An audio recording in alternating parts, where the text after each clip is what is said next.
Niagara জলপ্রপাত থেকে আপনাদের সকলকে সে আমন্ত্রণ জানাচ্ছি।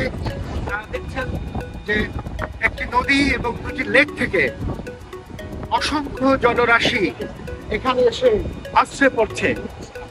অর্থাৎ এপাশে কানাডা, এপাশে যুক্তরাষ্ট্র, মাঝখান দিয়ে একটি নায়গ্রা নদী।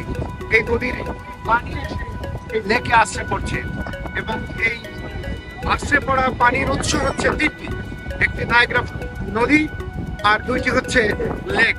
তিনটির সংমিশ্রণে এখানে এসে আশ্রয় পড়ছে এবং ওই অংশ দেখা যাচ্ছে কানাডার অংশ থেকে অংশে লেকের উপরে আশ্রয় পড়ছে। মূলত যুক্তরাষ্ট্রের চাইতে কানাডার অংশে জলপ্রপাতের যে পানির ফ্লো, পানি যে আশ্রয় পড়ার সেই অংশটি বেশি। আর যুক্তরাষ্ট্র থেকে এই যে একটি নায়গ্রা নদী প্রায় প্রতিনিয়ত এভাবে এই শীত গ্রীষ্ম সমস্ত সময় 24 ঘন্টা অসংখ্য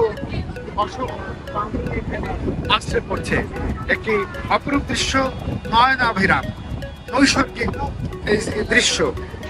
হ্যাঁ, সবাই ছাত্র, যুক্তরাষ্ট্রের মিশিগান থেকে এসেছে। সবাই তো আনন্দ করছে, উপভোগ করছে। এরা সব যুক্তরাষ্ট্রের মিশিগান থেকে এসেছে।